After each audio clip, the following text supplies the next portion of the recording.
iOS 11.2, what's new? Apple rushed the iOS 11.2 update out to fix a date bug in iOS 11.1.2 that was causing some devices to crash loop. This is why the update rolled out on Saturday rather than the working week. iOS 11.2 fixes more than just the date change bug. It includes a fix for the iOS calculator bug, Apple TV playback from Control Center, and a new animation when tapping the top right corner of Music panel in Control Center. There are also a few cosmetic changes including new camera emojis and some changes to Animojis. It also includes 3 new live wallpapers for the iPhone X. The wallpapers come from Apple's It's Here commercial. iOS 11.2 also delivers Apple's Apple Pay Cash platform, though it looks like the service will be flipped on next week. The feature, which Apple announced earlier this year, lets you to send and receive cash inside the Messages app on iPhones. Apple Pay Cash is available for US-based customers only, and it requires an iOS device on 11.2 with two-factor authentication set up via Apple ID. iOS 11.2 also introduces Apple's Siri Kit for HomePod platform. Siri Kit allows iOS apps and watchOS apps to work with Siri and the HomeKit via natural voice interaction.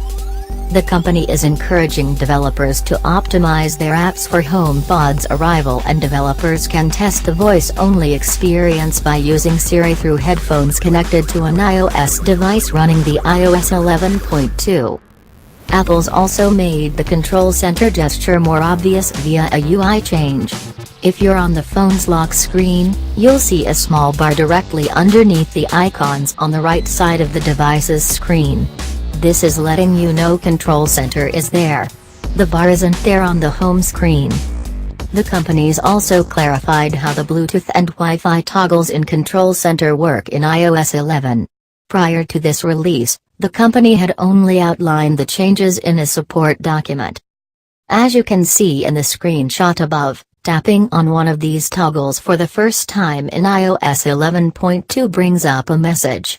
The messages clarify why Bluetooth and Wi-Fi turn themselves back on after being disabled from Control Center.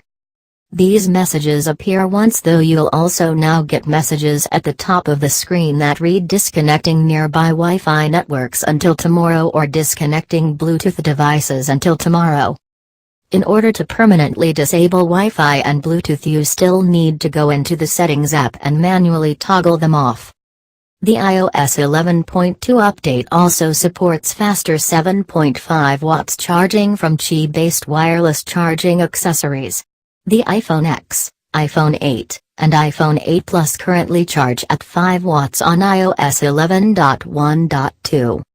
The Mophie wireless charging base and the Belkin Boost Up wireless charging pad Apple sells support the faster 7.5 watts wireless charging speed, so they're worth a look ahead of the update's release.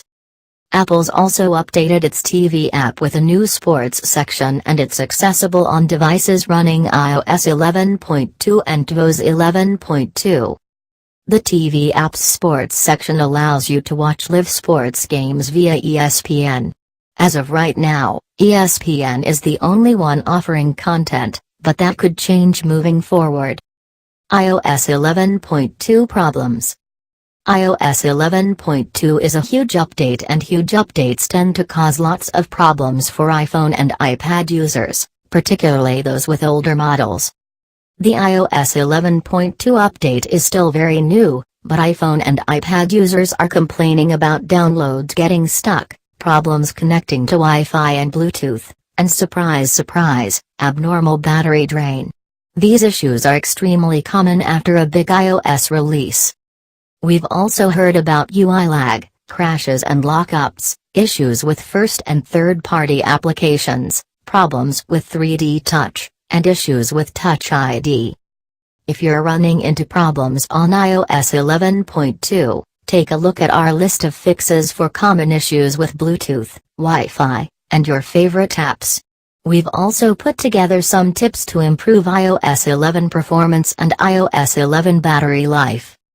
If you start noticing issues on your iPhone, iPad, or iPod Touch, You can try downgrading from iOS 11.2 update.